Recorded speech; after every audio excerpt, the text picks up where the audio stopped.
मंदिरों में जब आरती होती है ना तो घंटा घंटी बजाने वाले लोग नहीं होते, इसीलिए आजकल आर्टिफिशियल घंटियां लगवाई जाती, इलेक्ट्रिक घंटियां। घंटे बज रहे हैं, कोई नहीं है तो मशीनें घंटी घंटा बजा रहे, टन टन टन टन टन।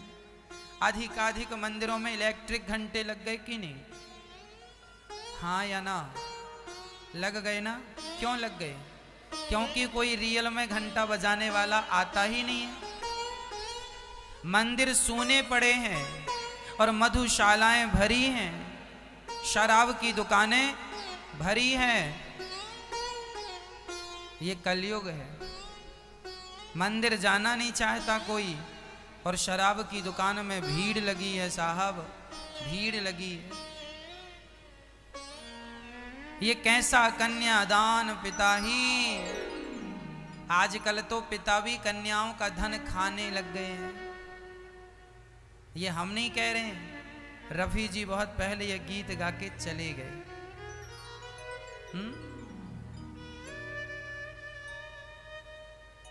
ये कैसा कन्यादान पिता ही कन्या का धन खाएगा। आने वाले समय में जो बाप कन्यादान करता था, वही आने वाले समय में बाप अपनी बेटी का धन खूब खाएगा। अरे मजबूरी हो तो खाने में बुराई नहीं। कोई बेटा नहीं बचा, बेटी सेवा करने को तैयार है, तब तो बेटी के घर जाके माँ बाप रह सकते हैं और बेटी के खा सकते हैं।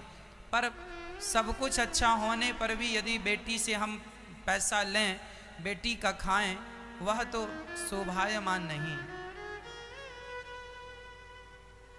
ये कलयुग है। इसलिए शराब पीने वाले सावधान। शराब पीने से मति गति दोनों बिगड़ जाती हैं। द्यूतम पानम स्त्रियः। कलयुग का तीसरा ठिकाना चरित्रहीनता। जो व्यक्ति अपने चरित्र से गिरा, उसकी खोपड़ी में कलयुग बैठा। इसलिए चरित्र से ना गिरना। कितनी भी विषम परिस्थिति आए, विधाता से यही प्रार्थना करना कि प्रभु मैं मर जाऊं वो अच्छा है, पर विधाता जीवन कलंकित ना हो, कलंक भरा ना हो, चरित्र पर कोई दाग ना लगे, मेरा मन मेरे वश में रहे, मेरी बुद्धि वश में रहे, सदा मेरा मन मेरी बुद्धि नाथ आपके चरणों का चिंतन करती रहे। आपके अतिरिक्त ये मन ये बुद्धि किसी का चिंतन ना करे, कहीं जाए ना आपके चरणों को छोड़कर। ऐसी प्रार्थना हमें भगवान से रोज करनी चाहिए, नहीं तो भटक जाता है मन। इसलिए कलयुग का तीसरा स्थान चरित्र। जो नारी चरित्र से गिरी, जो पुरुष चरित्र से गिरा, उसका तो लोक परलोक दोनों बिगड़ गया। बिगाड़ना नहीं, ये बिगड़ गया। लोक भी बिगड़ा और परलोक भी बिगड़ा। इसलिए चरित्र का विशेष, अपने कैरेक्टर का विशेष ख्याल रखना चाहिए। कलयुग का चौथा स्थान है मांस। आप लोग अंडा खाते हैं कि नहीं? सच्ची बताना, आप में से कितने लोग अंडा खाते हैं? हाथ उठाओ। अंडा खाते हैं आप लोग? कितने लोग? हाथ उठाओ। मैया खाती हो अंडा? बहुत सारे लोग अंडा खाते हैं, मुर्गी खाते हैं, मछली खाते हैं। क्यों जीव हत्या करते हो भाई? क्या मिलता है ये सब खाने से? क्यों अपना लोक परलोक बिगाड़ रहे हो? खाने को बढ़िया दाल चावल सब्जी रोटी कंद मूल फल खूब खाओ, मांस ना खाया करो। अंडा क्या है? मुर्गी का बच्चा होता है, उसे ना छेड़ा जाए ना फोड़ा जाए तो उसके अंदर से मुर्गी का बच्चा निकलता है। आप क्या खा रहे हैं? मुर्गी के बच्चे को खा जाते हैं। तो क्या ये ठीक है? किसी सज्जन ने हमसे कहा महाराज जी इसमें बहुत प्रोटीन होता है, विटामिन होते हैं, और भी चीज़ें बताई ये होता। हमने कहा जो चीज़ अंडे में होता है वो चीज़ तो आप केला खा के पूरी कर लीजिए, केला में भी वही चीज़ें हैं, एप्पल सेब में भी वही चीज़ें हैं, दाल रोटी में भी वही चीज़ें हैं। जो प्रोटीन जो विटामिन हमारे शरीर को चाहिए वो तो दाल रोटी से भी मिल जाते हैं ना। अंडा और मछली से ही वो प्रोटीन वो विटामिन हमें मिले, ऐसा नहीं ऑप्शन में रोटी भी तो है। क्या रोटी से हमें नहीं मिलती शक्ति? क्या दाल चावल से हमारा पेट नहीं भरता? क्या दाल चावल खाने वाले लोग इतिहास नहीं रचते? फिर क्यों मांस खा के अपना धर्म बिगाड़ते हो? मांस खाने वाला अपना धर्म बिगाड़ रहा है। हमें अपने धर्म का परित्याग नहीं करना चाहिए। मांस सर्वथा त्याज्य है। मांस ईश्वर ने हमारे लिए थोड़ी बनाया है।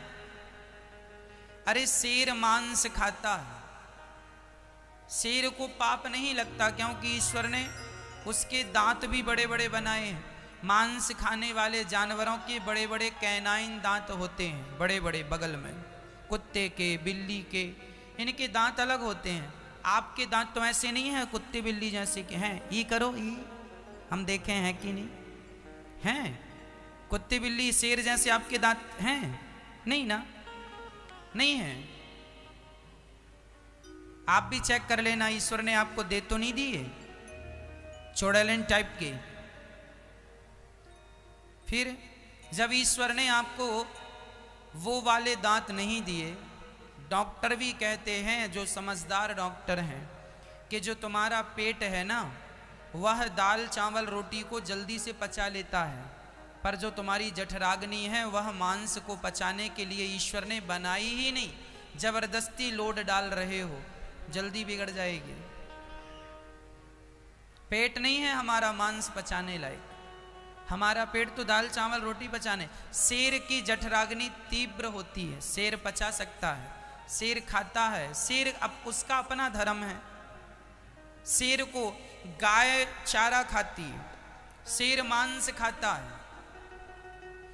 गाय चारा खाती है ना, तो गाय के भी वो वाले दांत नहीं होते पहने वाले जो कुत्ते बिल्ली और शेर के होते हैं। गाय शाकाहारी है, शेर मांसाहारी है। जो मांसाहारी जीव होता है वह पानी को कैसे पीता है, और शाकाहारी जीव होता है वह पानी को कैसे पीता है? ईश्वर ने डिजाइन अलग अलग किया। शाकाहारी जानवर अलग है, मांसाहारी जानवर अलग है। मांसाहारी जानवर है कुत्ता, बिल्ली, शेर, चीता, ये सब मांसाहारी हैं। ये पानी कैसे पीते हैं जरा बताओ? ये पानी को चाट चाट कर पीते हैं जिह्वा से।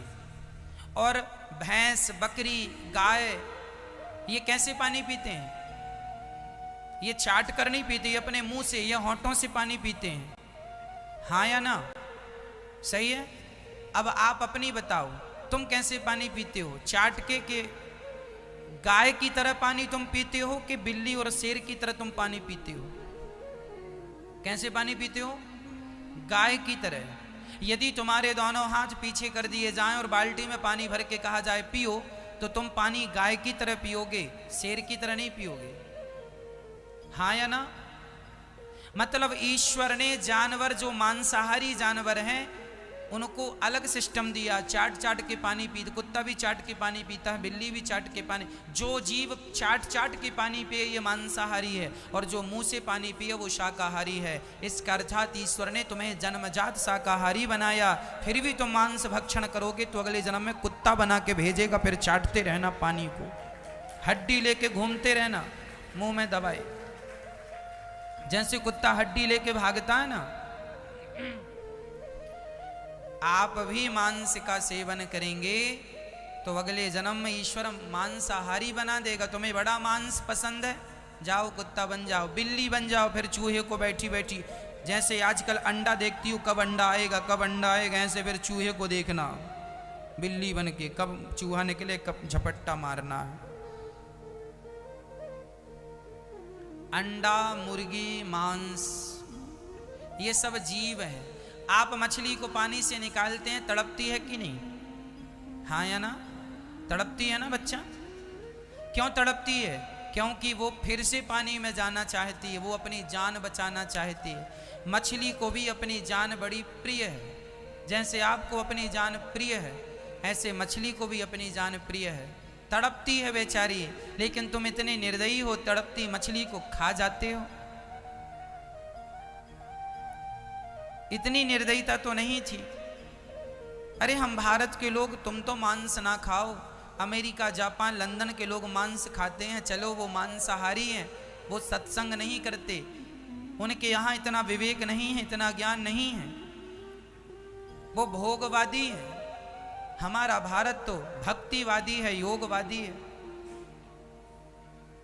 इसलिए भारत को भारत रहने दो। यहाँ शाकाहार करने वाले लोग हैं, मांसाहार नहीं। 5वां स्थान है कलयुग का गोल्ड, जो पाप की कमाई का सोना होता है। हमने भ्रष्टाचार कर लिया, पाप कर लिया, चोरी कर ली, इस पाप के धन में कलयुग बैठ जाता है। कितना भी तुम चोरी करके कमा लो, चोरी का पैसा टिकता नहीं है। यदि चोरी का पैसा टिकता तो चोर बड़े पैसे वाले हो जाते। लेकिन सारी जिंदगी चोरी करने वाला चोरी करे तो परेशान ही रहता है, पकड़ जाए तो लातें खूब पड़ती हैं। इसलिए सम्मान भरा जीवन जिया करो, चोरी ना किया करो किसी की। चोरी करके जो तुम खाते हो ना, वह पाप है और उसका दंड भोगना पड़ता है। आज हम देखते हैं किसी मैया का किसी ने पर्स चुरा लिया, किसी का मोबाइल चुरा लिया, किसी की चैन चुरा ली, किसी के जूते चप्पल चुरा लिए। कुछ लोग चोरी करने ही आते हैं, इनको लगता है हम चुरा लेंगे तो काम हो जाएगा। तुम चुरा भी लो 10,000, 20,000, 1 लाख भी तुम चुरा लो तो चोरी का धन टिकता नहीं है। ईश्वर कहीं ना कहीं से ब्याज सहित वो निकाल लेंगे। इसलिए कहा करता हूं, बेईमानी का ना खाया करो। ईमानदारी की रोटी जितनी स्वादिष्ट होती है, बेईमानी की रोटी में उतना स्वाद नहीं होता। ईमानदारी की नमक रोटी अच्छी है, बेईमानी का 56 भोग अच्छा नहीं है। इसलिए ईमानदारी से जिया करो, स्वाभिमानी बनो। चोरी इत्यादि ना हम करें, इससे हमें बचना चाहिए। पाप लगता है भयंकर वाला, घोर नरक में जाना पड़ता है। किसी को दुखा कर, किसी का दिल दुखा कर भला हम कितने दिन खुश रहेंगे। एक गरीब पिता था, बेटी के विवाह के लिए कुछ पैसे उसने जुटाए। दिल्ली में मजदूरी करता था, कभी रिक्शा चलाता, कभी मजदूरी करे। उसने मजदूरी करके, रिक्शा चला के, कुछ कुछ करके मेहनत का उसने 20,000 रुपये इकट्ठा किया। चलो 20,000 हो गए हैं, अब बेटी के विवाह का समय भी आ गया है। तो वह ट्रेन में बैठा और अपने गांव की तरफ चल पड़ा। तभी ट्रेन में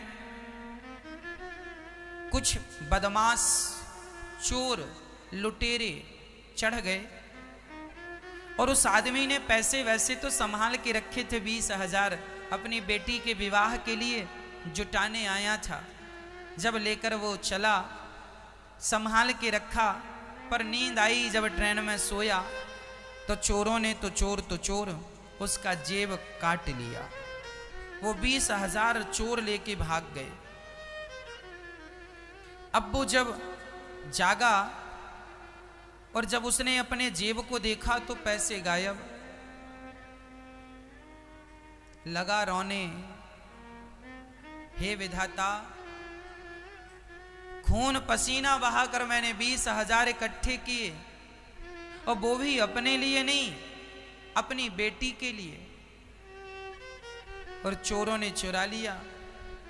अब यहां ये आदमी रो रहा है, कैसे अब बेटी का विवाह करूंगा, कैसे बेटी के बाराती जब आएंगे तो क्या खिलाऊंगा, कैसे उनकी सेवा करूंगा।